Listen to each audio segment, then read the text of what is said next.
Hey, AFTERBUZZ TV. I'm Lauren LoGrasso, and I'm so excited because I am here with rising star, singer-songwriter, writer, and singer of the hit single Wasted. Stay tuned. You're not going to want to miss this. Her name's Allie Ryan.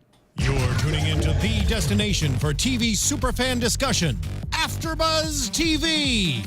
And now, let the buzz begin. All right, here's a song we can legitimately jam to.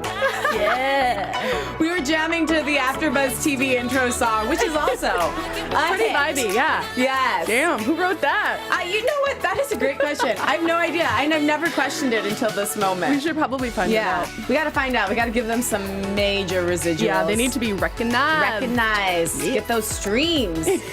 I'm so happy to be here with you. I'm already having so much fun with you. I feel like the interview's been going on forever. It's been so great. I know. They needed to get the pre-record stuff. That's where the magic was happening. We were talking about old YouTube videos, reading horrifying tweets from our youth. Oh, all the good times. Oh, yeah. Allie Ryan, so I read that your single, Wasted, which we just heard, debuted at number 8 on Billboard's Hot single chart? Yes. Oh my gosh. Yeah. That's what nuts, was that right? like? I don't know. I don't think I've even processed it yet. It's wild. Never expected it. You didn't? No. Well, I did that song for Kat Deluna, and that did really well overseas in Japan. And then after that, I was like, okay, cool. Let's release mine now. And I was like, oh God, like I'm not Kat Deluna. What are people gonna think? And it's doing so well. So it's great. Yeah. I'm really excited about it. It's cool. Well, that one, I mean, mad respect to Kat Deluna, but that one debuted even higher here than hers did, right?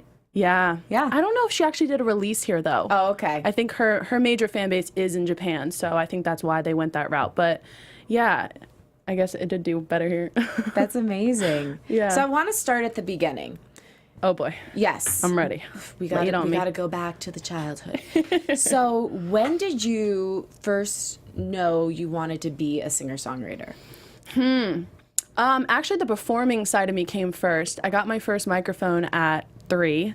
And my mom says from then on, I was like cutting up pieces of paper, handing out fake tickets, and like setting people down and being like, watch me. Like, I just loved attention. So I knew I was going to be an entertainer, but it wasn't until I was like 12 or 13 where I got involved with a music coach, and she introduced me to a producer and a writer, and I kind of got in the studio at that age and just fell in love, and I haven't stopped since.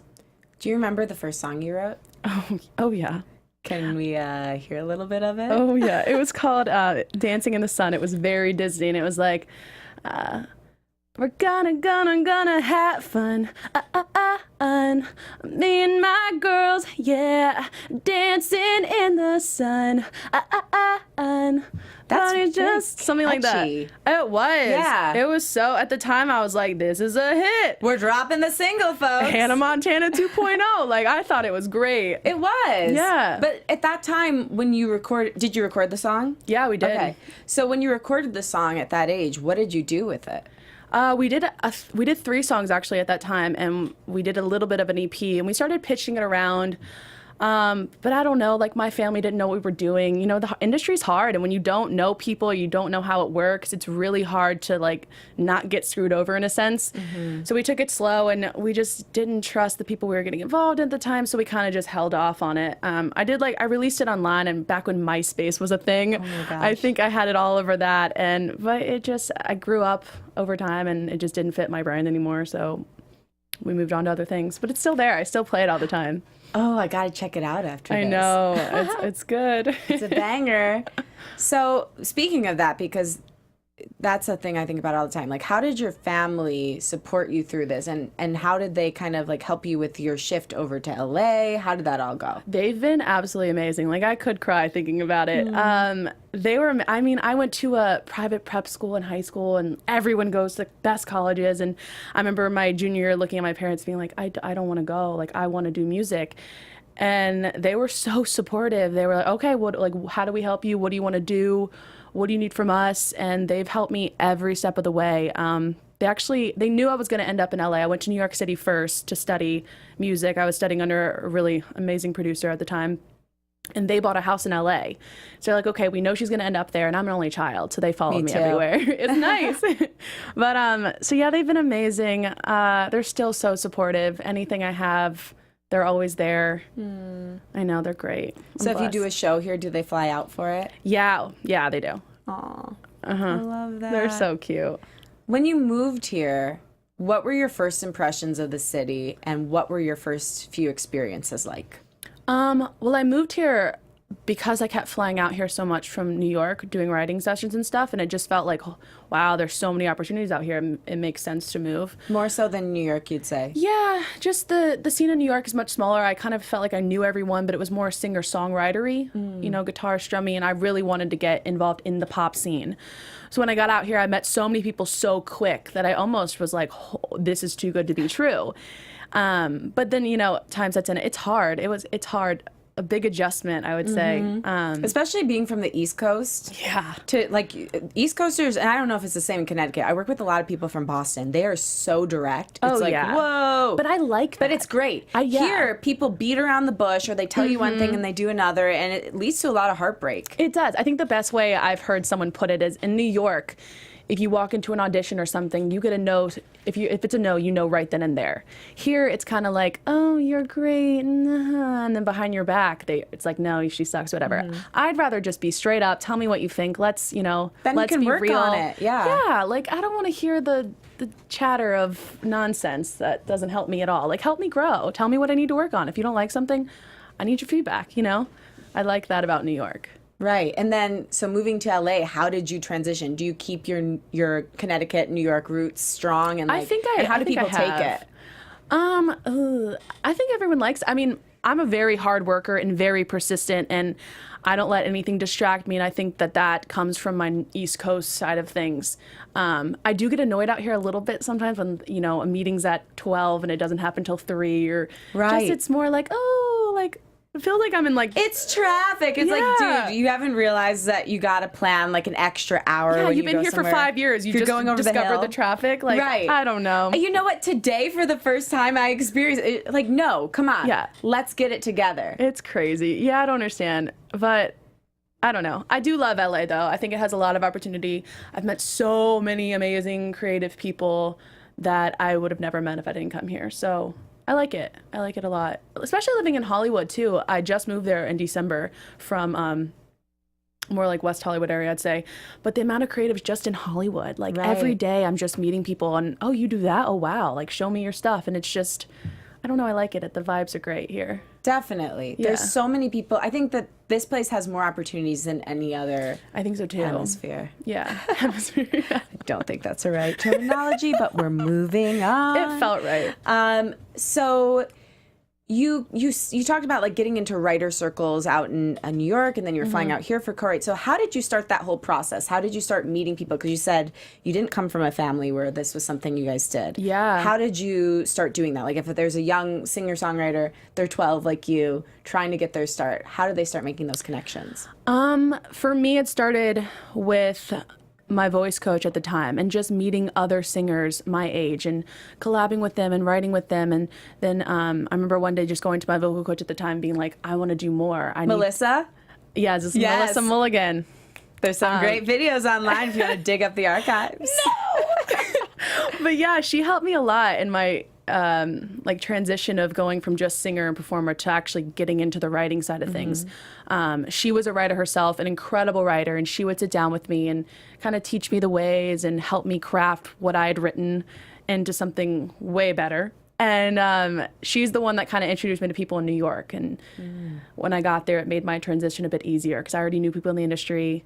And also just like, the thing, I had a lot of fear. I was very self-conscious when I first got to New York. Like, you get there and you're like now a small fish in a massive pond, you know? And so just getting there, and I'd get to like writing circles and just be so nervous. I'm like, oh my gosh, like I'm in New York City. This is no joke. Like these kids have been doing this forever. But I mean, everyone's so welcome and you have to start somewhere. That's the thing that I used to have to tell myself all the time. It's like, Allie, everyone starts somewhere. I'm not going to walk into a room for the first time and be the best. It's just not going to happen.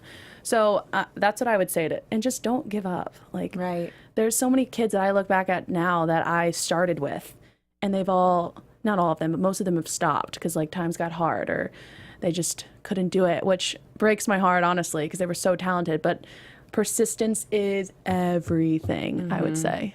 That's what I found with the people, like, because I've been here 6 years now. So the people who have really started to make waves, they're the ones that just hung in. They're not even necessarily the most talented. It definitely helps. Yeah. But if you hang in, you're in the right place at the right time, you're a good, trustworthy person, and you have the goods, it's going to happen at some point. You just have to stay on the course. My mom always says that to me. She's like, talent is one thing, but like hard work and dedication is a completely other thing. And if you have that, then you can do anything. Yeah. I know a lot of talented people who sit in their apartment and watch TV. Exactly. You know, they Same. could be the next Meryl Streep, but they don't care to go out there and try. Oh, yeah. You just have to get up every day and try. Oh, yeah. I know kids out here, too, that are just far more talented than I am. Amazing voices, can write like it's nothing. Piece of cake. And they just don't do anything with it. And I'm Yeah. like, give me that talent. Well, Give it to me. girl, the important thing is you keep evolving. Yeah. Like, That's true. that is more important than raw talent, because raw talent a lot of times rests on its laurels. It's like when you meet someone who is super, super attractive and they never their whole life really had to work on developing a personality because they didn't have any adversity. There's exceptions to the rule, of course. But it's the same thing with talent. I think sometimes people who are super talented don't work on it, don't feel like they have to figure out the business side of it, and they just kind of ride that wave, and they maybe will have a sliver of a period where they're successful, but it doesn't last. Yeah. Yeah. Yeah, I've seen that. That's another thing too about the business side is I never got into the business side of things until recently, and I am like, I love it. That's so cool. Yeah. Well, it's nice to love both parts of what I'm doing, I suppose, instead of just being in the artist side of things 24/7. I'm like involved in everything that happens, which I love. That's awesome. When you were saying when you first went to the writing sessions, you felt like you lacked the confidence, right? So how, besides just keeping on the course and doing it, how did you build yourself up in that way? Being vulnerable. I met a lot of friends in those circles, and I was just honest with them. Like, you know, they'd be like, "Oh, Allie, like, what do you think?" Or play us something, and I would just be honest with them, like, "Guys, I'm really nervous right now. I don't know if this is good." And you know, like, they're not. I feel like when you're vulnerable, it changes the entire vibe of a room, because immediately they're like, "Oh my God, no, play it. Like, we'll help you." Like, you know, and that's what got me through. Like, amazing friends and supporters, and just friendships. Friendship is key. It is. It really is, though. It is. Because if you don't feel like you're loved, or you don't feel like you at least have support, it's really hard to open up. Yeah. When you're I afraid you're in a agree. room of sharks, it's not a good feeling. No, and I'm someone that is super vulnerable. I'm very sensitive, and I'm the first one in the room to like tell my feelings on something, and that I used to be self-conscious of that. And that moment when I did that in those writing circles, like, showed me like, wow, you don't need to be shy about this. This is helping you. Right. Like, be more vulnerable. And I've noticed that in my songwriting as well, which I'm sure you're a songwriter as well. You know, the more vulnerable, the better. Right. But that was hard. That's hard too. That's a whole other story. Yeah, it is. I mean, you're like, they're gonna know. I know. They're gonna know like, everything. Everyone knows. It's You know what? It's funny when I write a song about someone. I usually go up to him like, "This is about you." Like my That's boyfriend. amazing. We've been going through some in and out hard times. I'll be vulnerable with you right now. But I always go up to him after I write like a song about him, and I'm like, "I just want you to know I wrote this about you." I'm so doing that from now on. Yeah, it's good. It's good. You know what? It actually, I think it makes a relationship stronger. Yeah, Yeah, and then they feel kind of honored, like, even if it doesn't paint them in the best light. They're like, "Oh, you read about me." Yeah. See, I think the other way, like any guy I've ever dated, like, I don't want them to know. I don't want you to have the satisfaction that this Yeah. amazing song is about you. But I guess that's just me being. No, it's not. crazy. I can see that. Like, if things didn't go well and then I get a really great song out of it, I can see, Yeah. like, wanting to hold that to myself. Yeah, I'm like, Yeah. I don't want you to have credit for this Right. amazing piece of artwork. Yeah, it came from me. Yeah, Yeah, asshole. exactly. We can swear on this? Oh, swear up a storm, oh my baby Lord. cakes. Yeah. I've been holding it all in. So I wanted to know, because you do a lot of co-writes. Mm-hmm. What is your process like when you're co-writing? I like to co-write more than I like to write alone, honestly. Me too. I think Oh, so much better. Yeah, I think more minds are better than one. Are you asking like how they usually work? Yeah, like, do you usually come in with a melody? Do you build from the ground up? Or I know for me, I do both, but Yeah, it depends on the session and who I'm working with. There are two guys that I work with a lot that I love working with, and they kind of like get my vibe. I'll usually call the producer and kind of tell him or like either play him something that I'm into right now, and Right. he'll have a few tracks. when you say something you're into, do you mean like something on the radio you like, or something Either something on that the radio you're- or I'm playing at Okay, home. cool. Like, this is the vibe I'm going for, and I'll go in and he'll have some tracks that aren't really done, but ish, that we can vibe to when I get in. And then like my co-writer and I will go in and like take turns top lining and kind of just build from there. Most of the time, like, I have a lot of energy, usually in the studio. So I'm usually like bouncing off the walls, like singing random stuff, and they'll usually be like, stop, say it again. Someone get your recorder out. And like, I always say weird shit, and it usually ends up being Let's like, isolate that line. I always say weird shit. it's so true. And it usually ends up being like a great thing that we build off. It might not be a lyric, but it's something we usually end up building off of, Right. which is cool. Yeah, we always, when I'm writing with my friend Liz, we do like a lyric graveyard. So we do like the general idea of the song, and then at the bottom we do all these weird ideas we have, and then usually like for the bridge we'll go to the graveyard and resurrect. Oh, that's cool. Yeah, That's it's fun. awesome, yeah. Because sometimes just free writing, you get the most amazing topics. Yeah. Sometimes I'll do like, if I'm doing a verse, like I'll write what I want to say in it, and then I'll figure out how to make the lyrics work. Oh, yeah, You like, know, yeah. do a paragraph. Or how to make it sound cool without actually saying it. Right. That's a thing I love to do. Me too. Ooh, I don't know if you do this, but as a songwriter, like I'll wake up in the middle of the night with a melody or idea or something. Do you I do call that? them sleepy time songs. Do you I've write got them down? so many stupid recordings where I'm half asleep. I'm like, Me too. da, da, da. And then you wake up and you're like, that's some shit. I Like, probably I don't have know. some really embarrassing ones actually at the too. top of my voice memos right now. I always say if my phone gets stolen, like no one listen to my voice memos. 'Cause I don't know what you're gonna find. I mean, I'm sure a lot of brilliance, but I hope so. But there's also some songs where I'm sleeping and I'm just singing, mumbling. Sometimes I'm just like, or like I'll think of a line that I think is super deep, like, "You made me feel like a baby in the rain." This is not an example. It's not a real life example, but I'll write it down and look at it later. I'm like, no, yeah, that wasn't. That was a dream. I That don't know was what a that great was. dream, clearly, but not for a song. Yeah, literally. Yeah. But yeah, it's like dreams come. They bring some weird things. I actually wrote a song that I found in my dream. No Yeah, way. because actually it was a song. It was like we were singing, "We are New Yorkers, you can't avoid us," but I changed it to "We are Detroiters" because I felt like Detroit needed to be lifted up Yeah, more. yeah. But that's how I started writing music. It was like in that in between stage when I was falling asleep, and I kept writing songs. Like like that stage where you're just about to sleep. Like sometimes you kick and you wake up. Yeah, yeah. So yeah, that state is very powerful. And sleeping, like that's a time when your subconscious really comes out and brings you the music. Damn, that's Yeah, cool. It's very cool. That's awesome. How long have you been writing? I love how we switched the interview. I know. It's good. It's good to have a little conversation. Yeah, I've yeah. been writing for 5 years now. I didn't Amazing. intend to. So you started when you moved to LA-ish? Yeah. Okay, Yeah. cool. Exactly. It does that to you. It does. It brings out the songs. know. Otherwise, you lose it. I know. I mean, if I didn't write music, I think I'd be dead. Yeah, I don't know what Yeah. I would do, honestly. Yeah. It's like therapy. It's so good. It's so good. Well, you're doing it, so no worries. In one of the videos I watched from Melissa, you were talking about how you'd grown in guitar and piano. So do you still play guitar? I saw a couple piano videos. Yeah, I do play both. I play more piano. I love piano. I just love how it sounds. I love the feeling. Most of my songs, if I am writing alone, all start on piano. Right. Yeah, I just don't love guitar. It's not as me. And the thing about guitar is, like with piano, all the theory is laid out right in front of you. It's so easy. Uh-huh. Especially when it comes to writing and having to get the notes down. Like it just, piano makes sense to me. Yeah. Yeah. What now? Do you ever write on the guitar first, or you said no? I used to. The past two and a half years, I have not. Yeah. I've been way more into piano. What's the difference between the kind of songs that come out when you start writing on a guitar versus piano versus maybe writing on a track? Good question. This is funny. I have major southern roots. Like most of my family is from Mississippi. So my mom used to laugh when I would like pick up the guitar and start writing. Everything sounded country. Everything. Doesn't matter what I do. And then when it comes to piano, like everything is so much more Adele, which I love. I love me a good ballad. Yes. So when I write on piano, everything starts out as a ballad, and then I'll go to a producer, and he'll help me popify it and kind of turn it into something that makes sense for pop radio. Popify. Popify. Is that a word? I hope it is. I love it.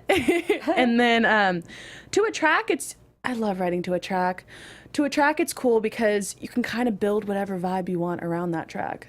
I mean, I guess you can do that with anything, but tracks to me, There's a little more freedom there Yeah. for some reason. Even though you have more restriction, you feel more freedom in creating the melody because you're Exactly. not responsible for everything. Exactly. I really do like it. And plus, like, when it comes to piano, you have to play, or even guitar, play and find a melody. But with a track, you just let it play, you sing and find whatever melody fits. It's a lot more I like the vibes better. I keep saying vibes, but like vibes. But, you know, vibes are real. Good vibes, bad vibes, Yeah. musical vibes. Yeah, They're it's all vibey. floating through the air. What was I going to ask you? I had a really good one. Oh, Popify. So what is it? Because I've just like recently realized the power of producers because I'm also working on my EP. They're amazing. So what is it that you would say the producer does that popifies it? And like, how do you make sure that they're staying in tune with what your intention for the song was while making it catchy? The production just changes everything. I think the beats is what really helps popify it. Right. Get that beat going. And adding just like cool dancey melodies on top. I mean, that's really in right now, the Kygos and the Right. Martin Garrix and whatnot. So getting that pop feel dance vibe on top of like what was a ballad is just so cool to me, which happens a lot lately. I didn't realize a lot of Justin Bieber songs in his last album, like the dancey ones, those started on guitar, like those were ballady. Wow. So yeah, it's cool. The whole idea, I just love sending something to a producer that's on piano, so stripped down, him sending me something back with like all this cool instruments in the back, and it's just like a completely different song. Right. But I just love that. It's so cool. Is that what happened with your single Wasted? No, that wasn't more in the studio. But I do have a couple songs on my EP that will come out that are like that. Cool. Just written, totally stripped down, and then just changed. It's crazy. How did Wasted come to fruition? Wasted, I wrote that in New York with this producer, Andrew Underberg, who I love, he's the best. But that was literally like about a situation that I was in before. A situation. I love it. You don't even call it a relationship. It was a situation. Yeah, it was not good. But I remember just like venting to him about it, and there were a couple other people in the room, and they were like, "Yo, let's write about this," and that's how it kind of came about. But it's funny. Everyone thinks it's about alcohol, and it's not. Let's get that clear, y'all. It's Okay, not. good. Not about alcohol. Is it, because when I watched the video, it seemed like it was a positive song. So is Wasted, it's kind of darker then. It is darker. We wanted the viewers to be able to watch the video and kind of make their own story and relate in their own way rather than me telling them exactly what it's about. But for me, it's kind of dark. It's good and dark. It's essentially being so in love with someone. You're in love with each other, but you're not good for each other. Yeah, you know, I was in a situation and I spent so much time fighting to just keep it alive because I loved him so much. But in reality, like, I wasn't even paying attention to how miserable I was. I was like, wasn't eating. I had anxiety all the time. I was just not a happy person, but I was so fixated on like doing whatever I could to make him want to be with me that I was like, I'm losing myself, you know? But when we were together, there were such great times and I was totally addicted to him, but it was Right. not a good addiction. And that's how Yeah. Wasted is kind of born. See, that's the thing, though. I think it's hard, especially for artists, because we feel so deeply that it's easy for us So to deep. fall into those kind Yeah. of relationships. But also, it's easy for us to think that that is what love is supposed to feel like, because it is intense. And like, oh, well, if it's not intense, it's not love. Yeah. But that's not necessarily true. So I really commend you for figuring that out at such a young age. Thank you. Wasn't Yeah. fun, but Yeah. I figured it out. How long did that go around for? Luckily not too long. It was only like a 5 or 6 month thing Oh, that's good. situation. Yeah. But You got out of that situation pretty fast. Yeah. But I'm someone too where any situation I go through, my mom always says everything happens for a reason and that I should learn from everything, whether it's good or bad. And so that was definitely a situation where I had to sit down and be like, okay, what happened? Like, why was I so into this? What, you know, what sucked me in? And that's where I kind of like analyze everything. It's where a journal comes into act, where I just write everything out and then you reread it. You're like, oh, okay. Right. It's Got easier it. to look at it from an objective perspective when it's written out. Mm-hmm. There was one line in there I wanted to ask you about. Okay. The line, "What did you slip in my drink, boy?" Can you clarify that? Yeah.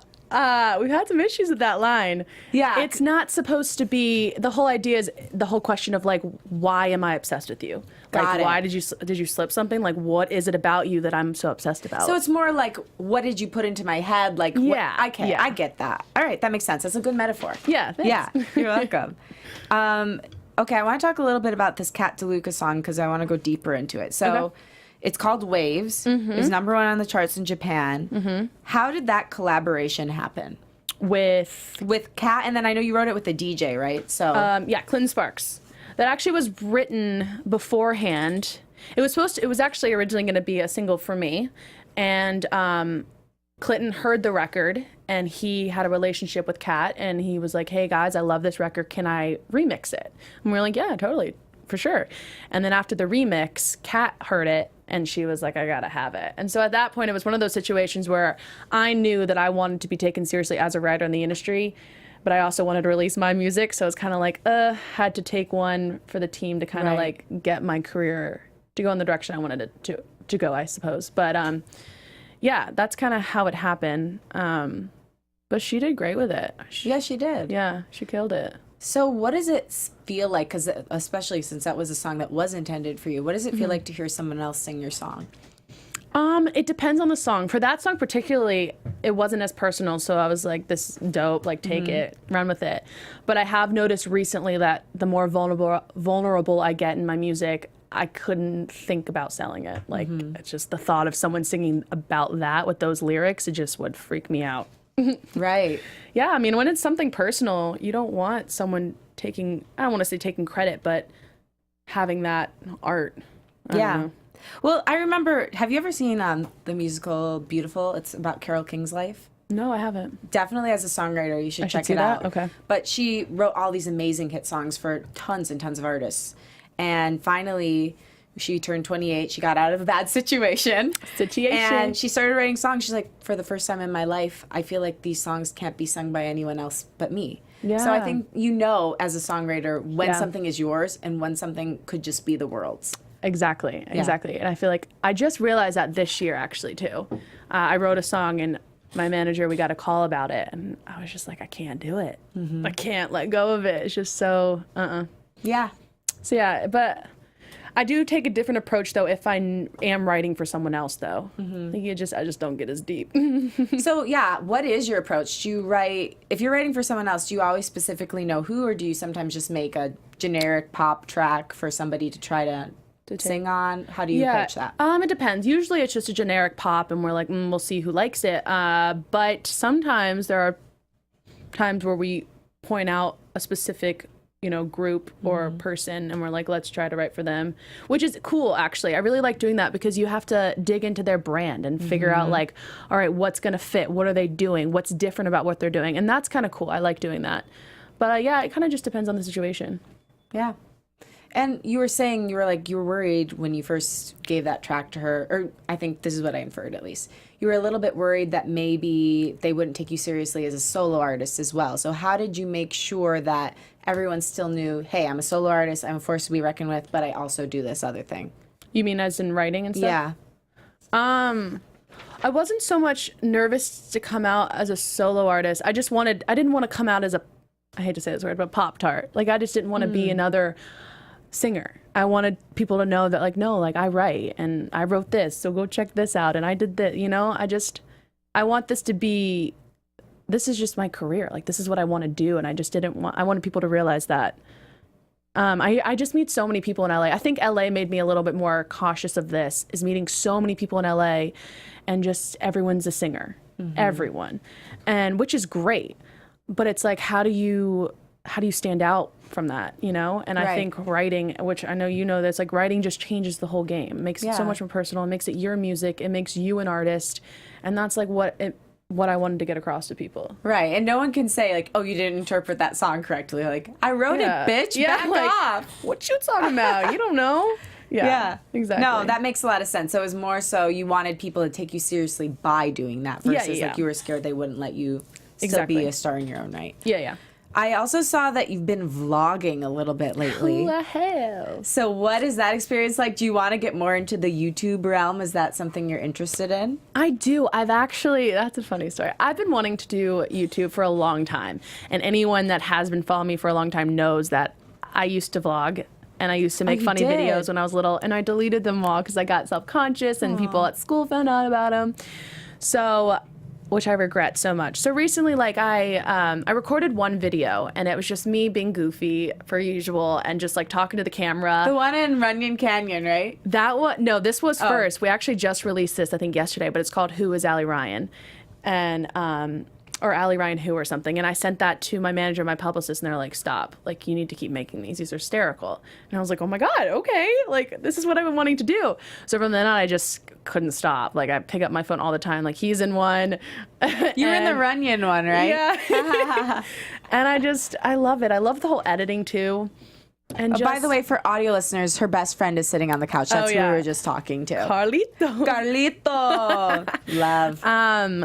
But yeah, I do want to get more into the YouTube side of things. I think, like I said before, when I was younger, I just knew I wanted to entertain. So I don't want to just, even though music is and will be like my main, I want to do it all, you know? Yeah. I It's love important. making people laugh. Like, who doesn't like that? You know? Absolutely. It's really important to be a multi-hyphenate, I think, because Yeah. when one thing's kind of like, you know, chilling on the side, you can go vibe in another area. yeah. And Exactly. it just makes you more powerful. Yeah, and like, I don't want to put a limit on myself. There's no limits. I always say I want to say I'm an entertainer, but then I'm afraid people will think I'm a stripper, so I just like tell them the actual things I do. That's hysterical. I'm an entertainer in Los Angeles. You know, it just comes off a little wrong. I'm so doing that from now on. I just want to see people's faces. Yeah. Oh, right. Good for her. Got it. I love that. I'm gonna keep watching because the one you made on Runyon Canyon, you should check it out. What is your YouTube page, by the way? I think it's just type in Allie Ryan. Allie Ryan. That's how I found it. So check it out. It was very funny. Your voice. What do you do to keep your voice healthy? Any special techniques? A lot of steaming. Ooh. So when you say steaming, do you have a personal steaming device? I do. I have nice. a steamer, a vocal steamer, I guess you call it. And lots of water. That's the main thing. Since I was little, my vocal coaches have always been like, water, water, water, water, water. Stay hydrated. And no screaming. And I'm a loud person, so that's really hard for me. So hard. Yeah, I'm constantly the one like yelling across any room, like trying to get people's attention. But just always being cautious about it. You know, I actually did have to have vocal surgery. Really? Yeah, last year. So I've learned a lot from that experience as well. Did you have nodules? I had a pre-nodule on one side. Wow. Yeah, so a little tiny polyp. So that was removed. I couldn't speak for 3 weeks. Imagine me not speaking for 3 weeks. What did you do?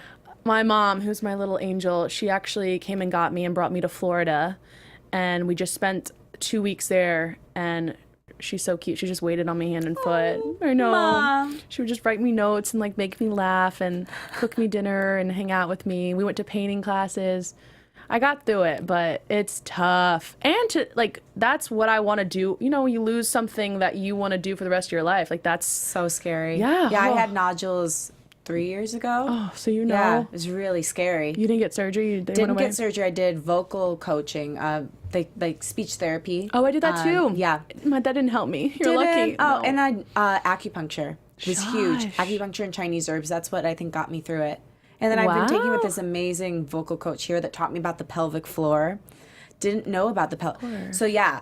I've talked about this in literally every interview I've done with a singer, so anyone who Lord. like consistently watches my interviews is probably sick of hearing it. But Tell me you gotta more. use it; it's very powerful. So like you know a Kegel exercise? Yeah. It's the opposite of a Kegel exercise. So you push down, and then you lift the soft palate, and you talk like this, and then you sing that way too. So you use that, and as you go up higher, you have to use more support. So you keep pushing down. And my voice teacher talks about it like Interesting. it's the anchor and the sail. So then, like, the wind can come in and, like, I don't know. I actually don't fully understand that analogy. But I know it works. I was buying it, though. I haven't lost my voice since then. I used to lose it all the time. Mm-hmm. My problem, too, is I talk really low and I get really raspy. Me too. And I think it came, like, for you, I don't know if it's the same thing, but being a powerful woman, I think it's like, just like to be assertive, you start using that part of your register. But yeah, like I should be talking more like this. like But happy. then I feel and like a up there. fucking Care Bear. Me too. I just feel fake all the time. Right. Like, bitch, shut up. But it is better for you, so. I know. Ugh. It's good that you know how to watch it now, though. Yeah, I still have moments where I'm like, oh my gosh, something feels weird, but I think I'm just paranoid. Right. My poor doctor, I go in all the time for a checkup. She's like, you were here last week. I'm like, I know, just check me, please. See, I'm too scared to go in. Really? Yeah, Oh. should do it.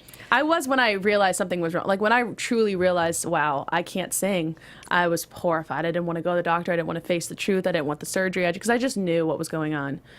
And I just faced it. And now I'm not scared at all. It's one of those things that when you do it, it's no longer scary. Yeah. So now I'm like, I want to go to the doctor all the time. Scope me, baby. Yeah. Oh, They call but it a scope. It's awful though. And they stick it down your throat. Yeah. Ugh. Do they always do it in your throat, or do they sometimes go through your nose? I've done a nose one too. The first one I did, they stuck a nose one and the one down my throat at the same time. I'm like, yo. DP? Yeah. Oh my gosh. So the scope, like, I feel bad because if somebody has never had vocal issues, they don't know. So a scope they put in, it's like a little camera at the edge of a long tube, and they stick it in your throat so they can get a look at your vocal cords. But sometimes I don't understand how they put it through your nose. Oh yeah. Yeah. It's so bad too. Oh. And It makes me feel like I'm... It's almost like strep throat when they swab your throat. In a Right. sense, you feel the same way, but you can't move because there's a rod down your throat. Right. It's So way like, worse than strep. It's like strep on crack. Yeah. Yeah. Basically. Which actually would probably make strep better. yeah. Yeah, Probably. it wouldn't be as painful because you're on crack. Yeah. You wouldn't feel a thing. Okay. What would you say to this point, shifting a little bit, is your biggest accomplishment? I think releasing Wasted was a huge thing for me. I've been making music since I was 12, and when I went to New York, we did an entire EP, and I never released it because I never thought it was, like, anything I ever did, I never thought it was good enough. Same thing with the videos, like YouTube, I would just always be like, okay, delete, oh no, we'll wait. And then with Wasted, I was like, you know what, let's do it, finally. And gosh, I'm 22 now, so it was time. So I'm super happy with it, and just, I feel super proud of where I am right now and how far I've come. That's beautiful. Thanks. And you have an EP coming out at some point in the near future, and you've got lots of goals. What do you see, like, let's say 10 years from now, I see you on the street. What do you hope your future self is up to? I hope I'm still in studios till 3 a.m. writing and just being creative. My main goal right now is collabing and creating with as many people as possible. Like, I just want to be in the studio and shaking hands and being like, yo, let's write, let's chill, let's vibe. Vibe. The word. It's the word of the day. It is. But yeah, That that's my and main goal. Popify. Popify, yeah. Just popifying a bunch of songs and collaborating with some really cool people. That's great. Yeah. And maybe vlogging. Yeah, I definitely want to keep vlogging. Yeah. I hope to be doing some more, like, entertainment type things. Right. Whether it's just hosting a funny show or something. I don't know. No, hosting is so much fun. I know. And it's great. It's all using your voice. You know? Yeah, That's yeah, why I yeah. like radio and podcasting, because I think audio is the most powerful medium in general. Oh, for sure. So any way you can use your voice and get your message out there, it's important. Yeah, I agree. So obviously singing is your passion, Mm-hmm. but what would you say that, like, take your career out of it. Okay. What would you say is your overall life thesis? Like, why are you here? Like, if you had a one sentence mission statement, what would it be? Gosh, pressure's on. I feel like I have one, but I feel like it's going to be really corny. That's okay. They usually are. Yeah. I for sure feel like I'm supposed to make a change in some sort of way. Like this isn't one sentence, I apologize, but No, I just feel take like 3 if you whatever platform I end up creating for myself, I want to use it for good. I want to make a change. I want to help.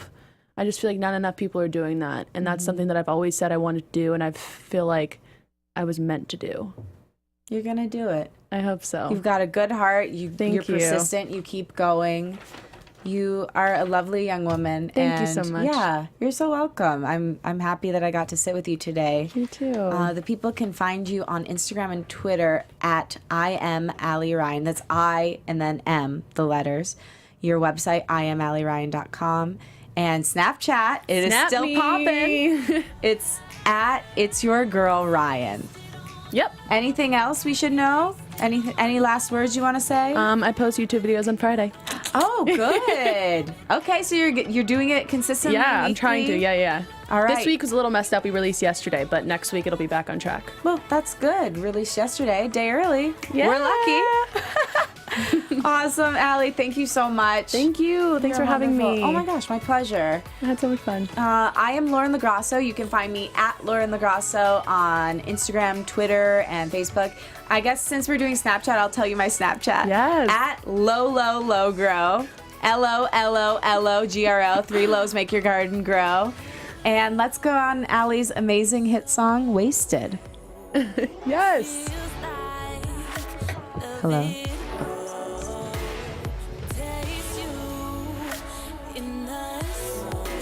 executive producers Maria Menounos, Kevin Undergaro, Phil Svitek, and the entire AfterBuzz TV staff. We would like to thank you for listening to the AfterBuzz TV network. To watch or listen to other after shows and post comments or questions, be sure to visit AfterBuzzTV.com. I'm Sir Richard Wentworth, and this has been a presentation of AfterBuzz TV. Buzz you later. The views expressed herein are those of the hosts only and do not necessarily reflect the views of AfterBuzz TV or its owners or principals.